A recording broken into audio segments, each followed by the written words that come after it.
ഒരു കോസ്റ്റ്യൂമിൽ നിന്ന് ഒരു 4 വേണ്ട ഒരു 2 പോസ് ഇവര് കാണിക്കണം. അതാണ് ഇതിന്റെ എൻഡ് കേട്ടോ.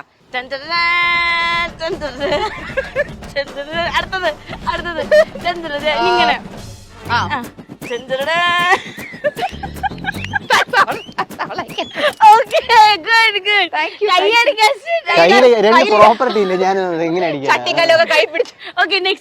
ട്രിപ്പ് പോവാൻ വേണ്ടി വന്നിരിക്കാനാണ്.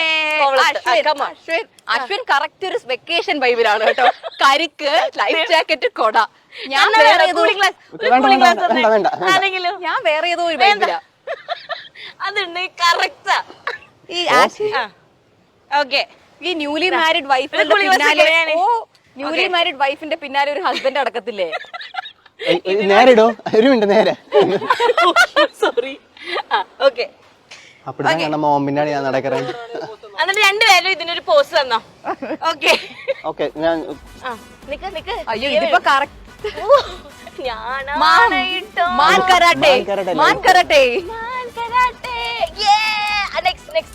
അത് കുടിക്കണ പോലെ അത് കുടിക്കൂ. Vacation vibe. അടുത്തത് നിങ്ങൾ രണ്ടുപേരും ഒരു പോസ്. ഓക്കെ ഞാൻ രാജ്ഞി ആയിട്ട് നിക്കാം. എനിക്ക് കൊട പിടിച്ചു തന്നു. ഓക്കെ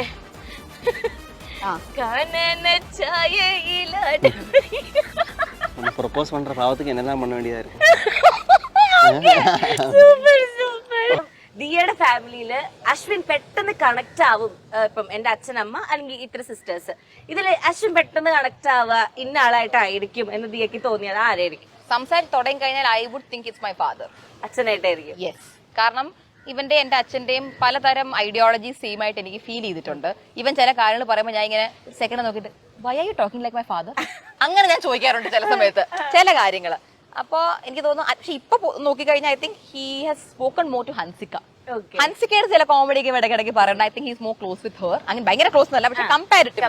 ബട്ട് നാളെ ഒരു ദിവസം ഒന്ന് ഇരുന്ന് ഇതുപോലെ സംസാരിക്കാൻ പറ്റിയ he'll be the most close with my father. Okay.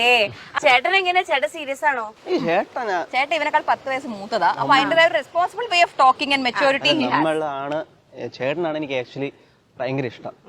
എന്തായാലും എന്ത് കാര്യമായാലും എന്തെങ്കിലും പറയത്തുള്ളൂ. നമ്മൾ ചെറിയ വയസ്സ് തൊട്ടായാലും നമുക്ക് ഈ 9 ഇയേഴ്സ് 10 ഇയേഴ്സ് ഗ്യാപ്പ് ഉണ്ടായാലും അത് അറിയത്തില്ല. ഞാൻ ചേട്ടൻ അങ്ങനെ ഒന്നും വിളിക്കാറില്ല. നമ്മളെപ്പോഴും ഭയങ്കര ഫ്രണ്ട്സ് ആയിട്ടും അതൊരു നൈസ് വൈബാണ്. എനിക്ക് പുള്ളിക്കാരൻ ആണ് ഏറ്റവും ഇഷ്ടം. എനിക്കത് തുറന്ന് എനിക്ക് പറയാൻ പറ്റില്ല. എനിക്കത് എക്സ്പ്രസ് ചെയ്യാൻ പുള്ളിക്കാരൻ വർക്ക് ചെയ്ത് ഒരു പരിധി കഴിഞ്ഞപ്പോ വർക്ക് ചെയ്യുന്ന ക്യാഷ് കൊണ്ടായിരുന്നു ഇവന്റെ കോളേജ് ഫീസും കാര്യങ്ങളൊക്കെ നോക്കിക്കൊണ്ടിരുന്നത്.